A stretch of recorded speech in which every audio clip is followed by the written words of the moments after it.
Hi, എല്ലാവർക്കും നമ്മുടെ പുതിയൊരു വീഡിയോയിലേക്ക് സ്വാഗതം. ഇത് ആക്ച്വലി പ്രിപ്പയർ ചെയ്തെടുക്കുന്ന ഒരു വീഡിയോസ് ഒന്നുമല്ല, അതുകൊണ്ടാണ് വോയിസ് ഓവർ ചെയ്യുന്നത്. ഇതൊരു ചെറിയൊരു ഇൻഫർമേഷൻ വീഡിയോയാണ്. നാട്ടിലോട്ട് യാത്ര ചെയ്യുന്നവർക്ക് ഉപകാരപ്പെടുന്ന ഒരു ഇൻഫർമേഷൻ.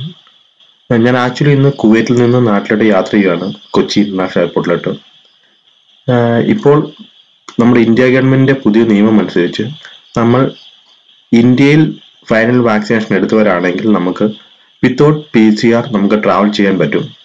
കൂടാതെ ഇന്ത്യ ഗവൺമെന്റ് ഫസ്റ്റ് ഒരു 87 കൺട്രീസും അതിനുശേഷം അത് അപ്ഡേറ്റ് ചെയ്ത് 99 സംതിങ് കൺട്രീസും ആക്കിയിട്ടുണ്ട്. ഈ കൺട്രികളിലും ഫൈനൽ വാക്സിനേഷൻ സ്വീകരിച്ചവർക്ക് അതിന്റെ സർട്ടിഫിക്കറ്റ് എയർ സുവിധയിൽ അപ്ഡേറ്റ് ചെയ്താൽ മാത്രം മതി. അപ്പോൾ നമുക്ക് യാത്ര ചെയ്യാൻ പറ്റുന്നതാണ്. തുടർന്നും നമ്മുടെ ഇന്ത്യ ഗവൺമെന്റ് ഈ കൺട്രികളുടെ ലിസ്റ്റ് ഇൻക്രീസ് ചെയ്യുന്നതായിരിക്കും. ഇപ്പം നിലവിൽ കുവൈറ്റ്, UAE പോലുള്ള കൺട്രികളൊന്നും ഇതിൽ സ്ഥാനം പിടിച്ചിട്ടില്ല. തുടർന്ന് എന്തായാലും ഇവയെല്ലാം അതിൽ വരും എന്ന് ഉറപ്പാണ്. സോ നിങ്ങൾ ട്രാവൽ ചെയ്യുന്നതിന് മുമ്പ് നിങ്ങളുടെ കൺട്രി അതിലുണ്ടോ എന്ന് മാത്രം ചെക്ക് ചെയ്യുക.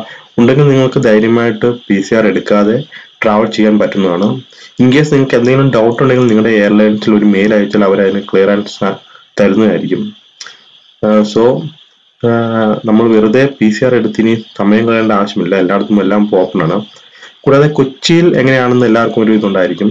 കൊച്ചിയിൽ നിലവിൽ യാതൊരുവിധ ചെക്കിങ്ങും കാര്യങ്ങളൊന്നുമില്ല. ഡയറക്റ്റ് നിങ്ങൾക്ക് എമിഗ്രേഷനിലോട്ട് വരികയും എമിഗ്രേഷൻ കഴിഞ്ഞ് നമുക്ക് നേരെ പുറത്തു പോവുകയും ചെയ്യാം. യാതൊരുവിധ ചെക്കിങ്ങും കാര്യങ്ങളും നിലവിൽ കൊച്ചിയിൽ ഇല്ല.